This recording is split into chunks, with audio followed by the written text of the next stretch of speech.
छाले सजण थी वे दिसण खां तूं दूर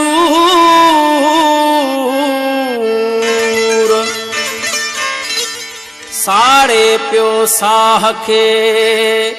सदा तुंहिंजो सूर आहियां मोहब्बत में मजबूर अब्दुल खालिक मलाह चवे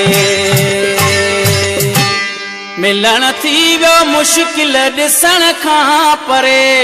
थकानेण आहिन ओजागा करे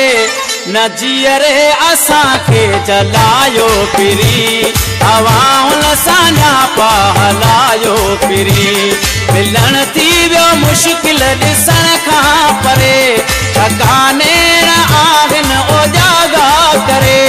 न जीअरे असां खे जलायो फिरी हवाउन सां न्यापा हलायो फिरी मिलन थी वो मुश्किल दिसण खां परे थकानेण आहिन ओजागा करे न जीअरे असां खे जलायो फिरी हवाउन सां न्यापा हलायो फिरी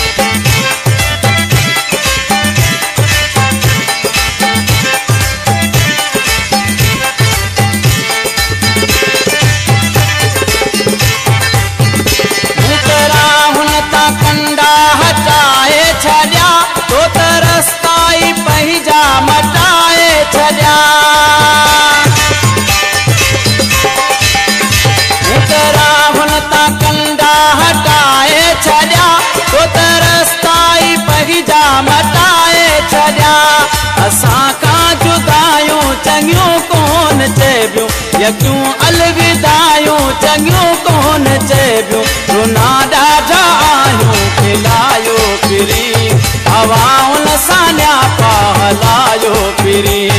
मिलण थी वियो मुश्किल ॾिसण खां परे थकानेण आहिन ओजागा करे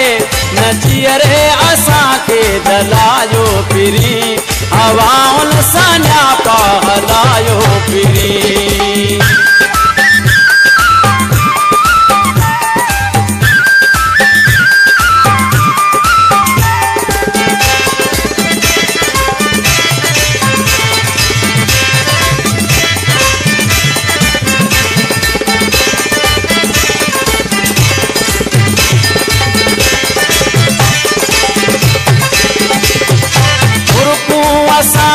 कसे तूं हलो वे गमन जी दुनिया भी दसे तूं हलो वे गुरकू असां खां कसे तूं हलो वे गमन जी दुनिया भी दसे तूं हलो वे हले पाण खे किथ लिकाए छॾई तुमीला चपन खे सिकाए छॾई अंदर में साबागे उजायो फिरी हवाउन सां न्यापा हलायो फिरी मिलण थी वियो मुश्किल ॾिसण खां परे थकानेण आहिन ओजागा करे न जीअरे असां खे जलायो फिरी हवाउन सां न्यापा हलायो फिरी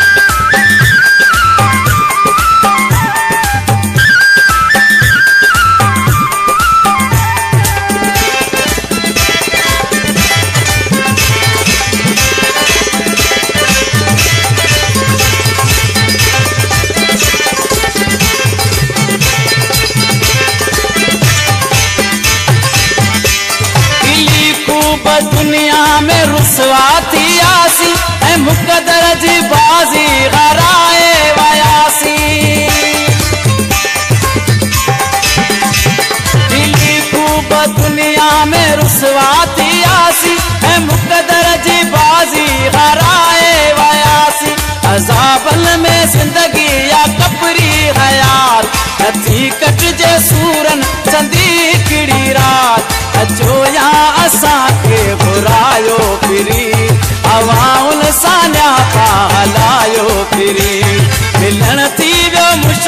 ॾिसण खां परे